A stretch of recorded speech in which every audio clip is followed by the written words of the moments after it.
C'est-à-dire il faut président Jean-Marc Kabound comprendre que les combats qui viennent de déclencher contre le gouverneur de la ville de Kinshasa, c'est pour cela qu'ils sont allés dans leur cabale pour préparer attaque moko contre le président Jean-Marc Kabound. Kabound n'a pas de parcelle sur Olympia. Mais il paraît que même Lupango, il y a Freddy Matungulu. Non. Mon Freddy Matungulu, Kabound. Non, c'est du mensonge. C'est du mensonge. Merci beaucoup. Merci beaucoup.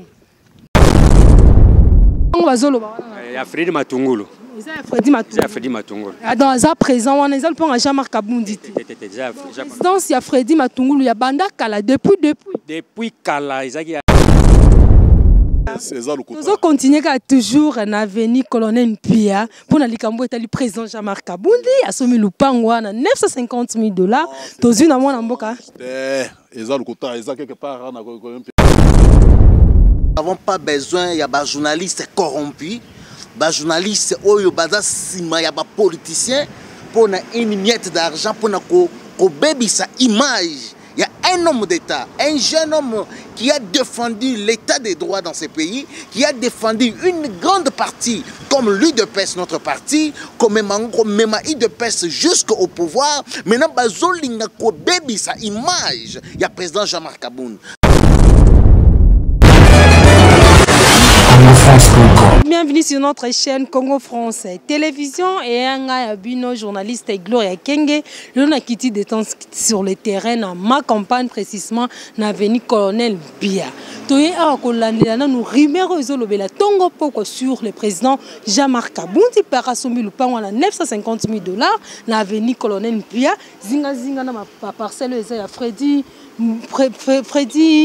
Matungulu et Prina Eric Bomolo, Zinga pe Lissusuna, premier ministre Matanta Pogno, résidence na quelque part awa, nazanga mon côté, nazana mwana mboka, papa Tubin. Yangona yambiye, amika koyano la biso na likambo etali, lupangu ya papa Jean-Marc Kabound. Bonjour papa. Bonjour. Santé ça va? Oui, ça va. Ah, tous en avenue Colonel Pia. Et ça na rumeur moko zo bima tongo pourquoi que papa Jean-Marc Kabound a sombi lupangu na 950 000 $ sur l'avenue. Yo kokoza na précision parce que aux amona ya quartier oyo okoli a aux amona avenue awa donc yebi makambo ya zinga. En tout cas, nayo quitté. Hein, nayo quitté pe na yebité mais lupango bango bazolo baké. Lupango bazolo ba. Ya Freddy Matungulu. Freddy Matungulu. Dans à présent, on est à Jean-Marc Kabound. Dans il y a Freddy Matungulu, il y a Banda Kala depuis Kala, il y a Freddy Matungulu. Si les locaux t'as été abandonné, on a abandonné qu'on réflexionnait aussi quoi. Non, abandonné qu'on réflexionnait aussi quoi. Ils ont loupé on est à Banda Kala. Il y a Kala. Pembe ni wana ils ont loupé où il y a Eric Bomolo. Oui.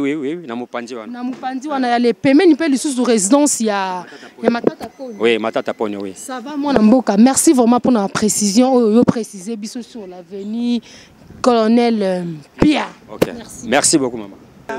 Nous continuons à toujours un avenue Colonel Pia pour likambo etali président Jean-Marc Kabound a soumis le pango à 950 000 $. Dans une amont en boka.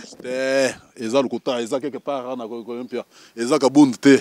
Eza Kabound te ezalaki lupango ya papa soki longo.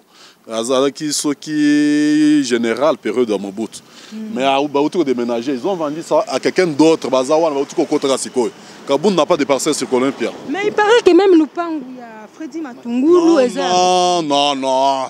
Mon Freddy Matungulu Kabound te. Non, c'est du mensonge. C'est du mensonge. Merci beaucoup. Merci beaucoup. Bonjour mon amboka. Bonjour maman. Tout ça on a venu colonel Pia. Tout la likambo etali rumeur ya président Jean-Marc Kabound. Il paraît qu'à sombi lupango on a venu on a 950 000 $. Ce qui yo yebi pour yebi ko salaka awa. Oza mwana mboko vandi a mingo salaka na musala na yo. Ce qui réellement est information sûre et vraie que président Jean-Marc Kabound a sombi lupango.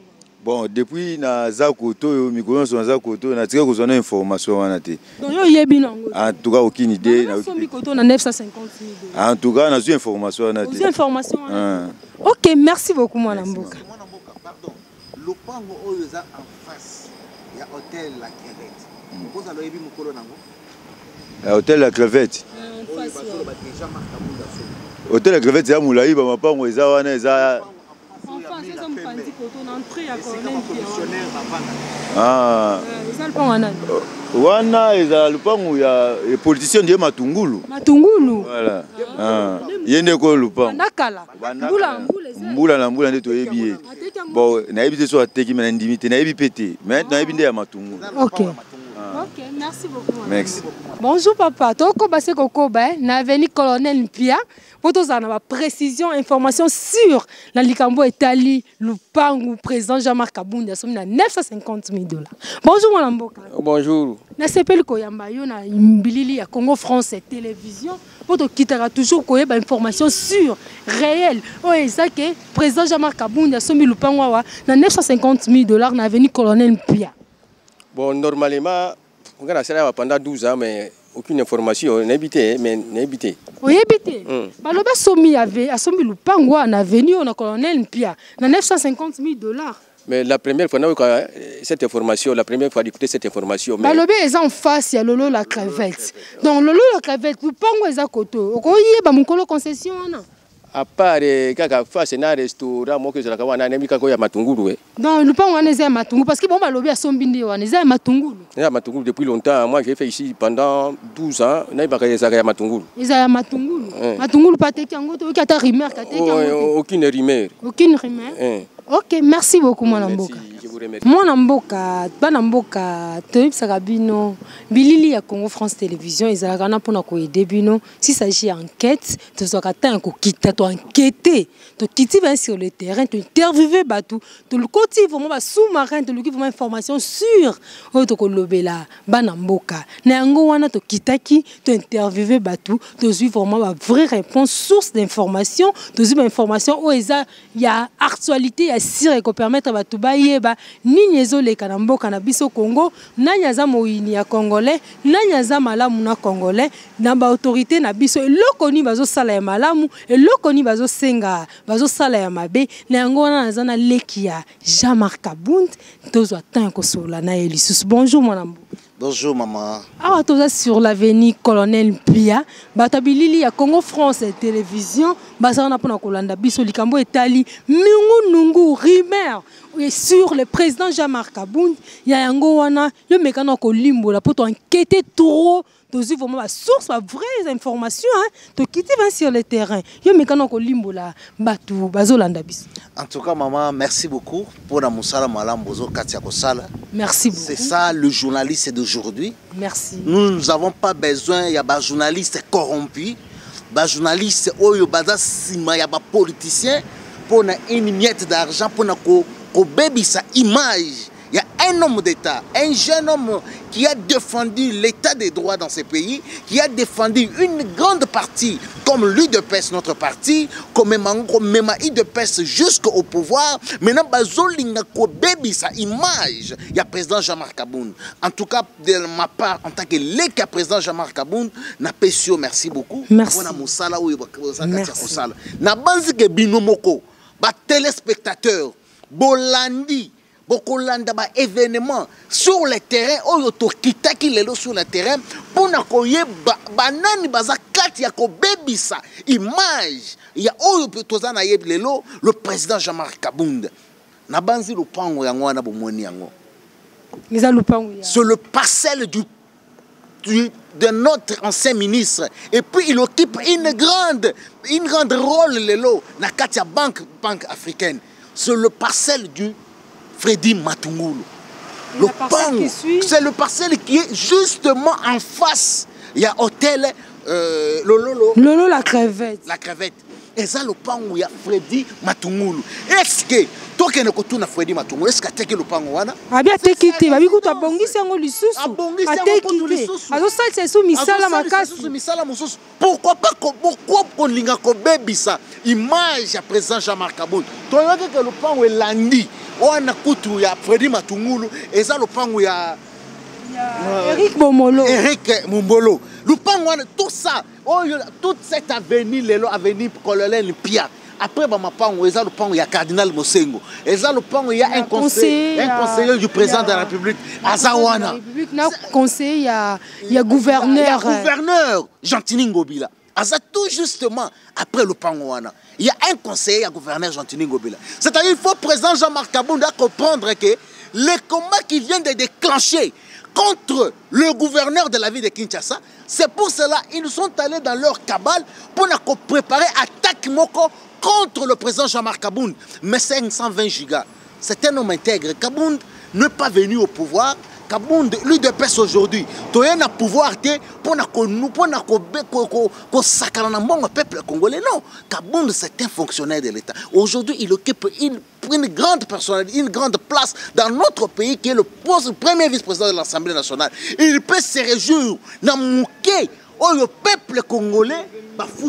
Ça va mon amboka, lokola tozi banquette na biso solution monani, lisengo ko senga nini papa kondi na biso vi rumeur nyoso to leka ki sur le président Jean-Marc Kabounda poto leki ba ebisi biso lupango wana eza parcelle ya Eric ya papa Matungulu o elandi eza Eric Bomolo na kwenti boeza ba kondi belé avenir ya colonel Pia zinga eza ka mapango ya ba kondi liloba nini ko senga esuka pour éclaircissement. Non, il y a des politiciens congolais qui ont président Jean-Marc Kabounda.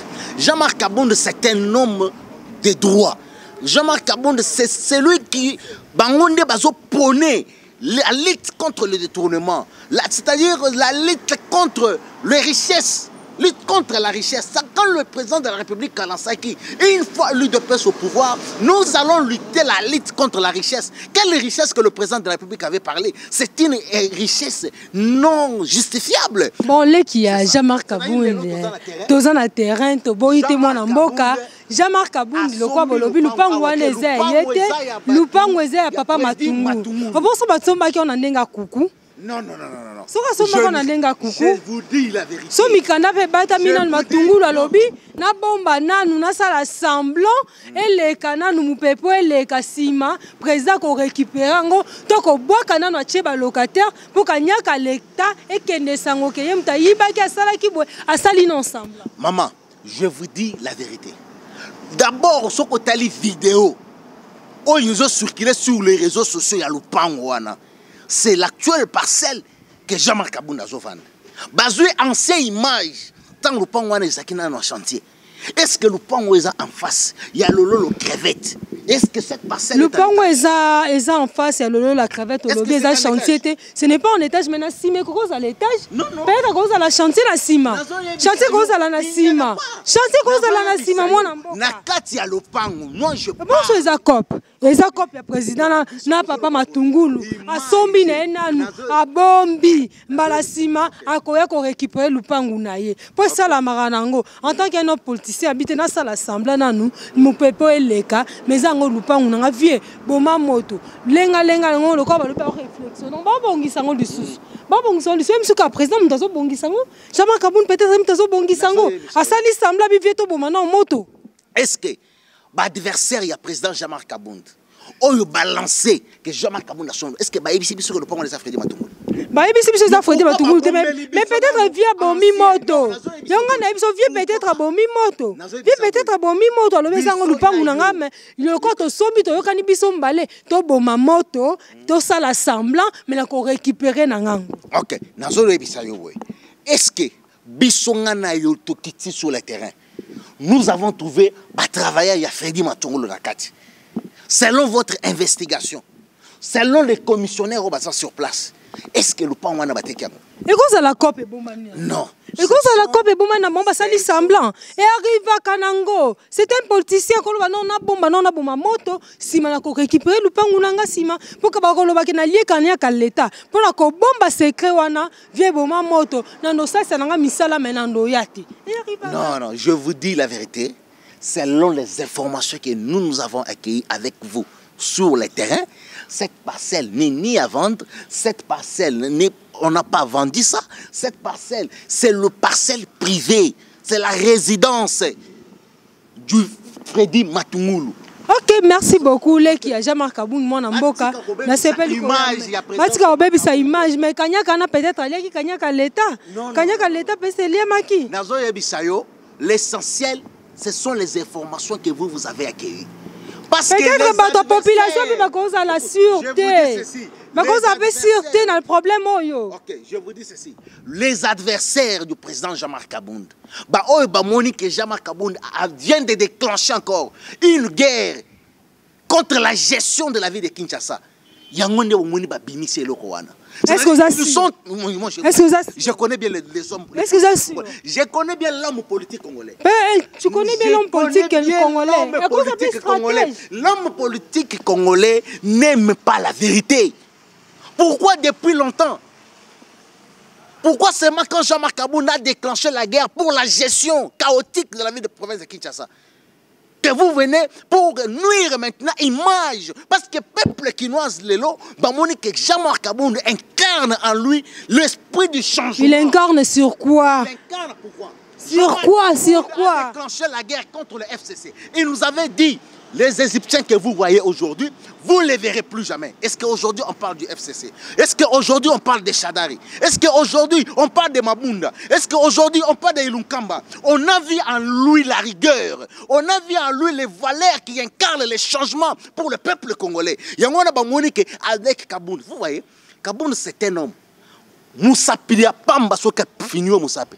C'est comme s'il il a déclaré la malédiction sur toi. Comme il vient de déclarer la guerre contre le gouverneur de la ville de Kinshasa, pour sa gestion chaotique, pour les poubelles qui sont partout dans la ville de Kinshasa. C'est pour cela qu'on voulait encore que sa image qu'a sauvé le pan. Nous on a lobby le pan, on peut-être que Coco Somba, mais ça secret.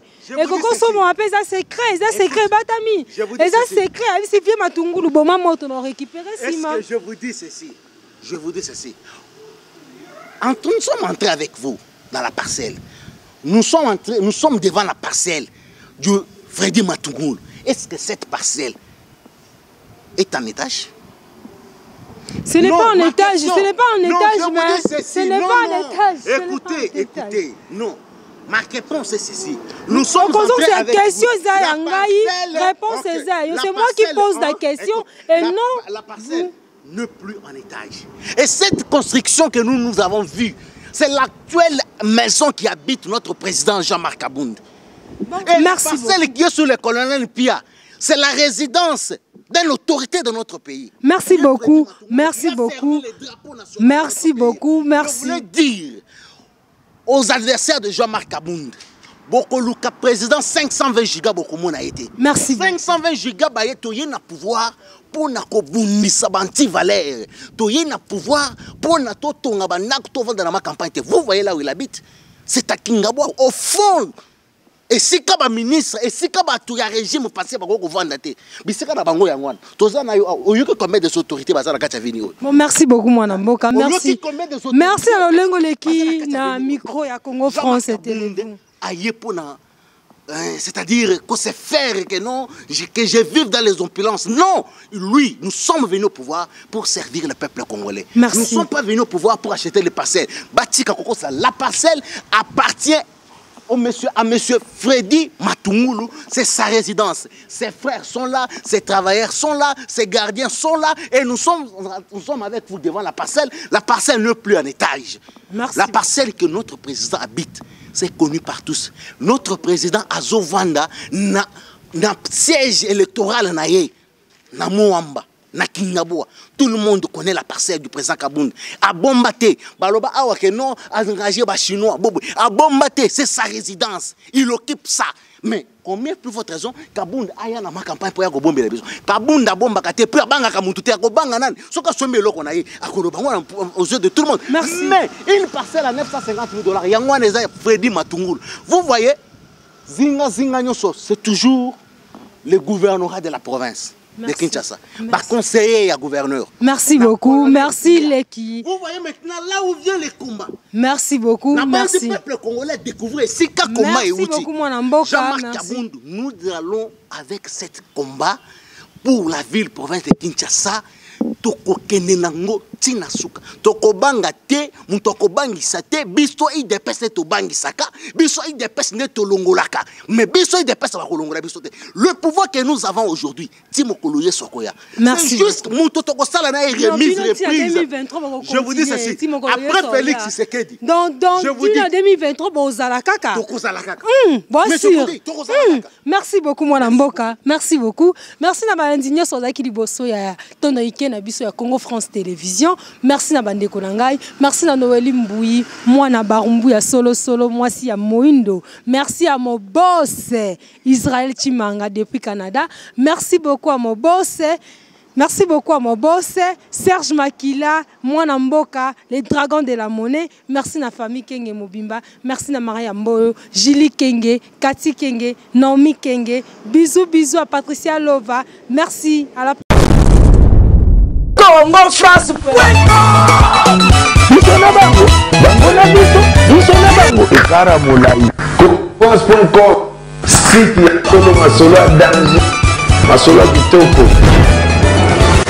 Congo France.com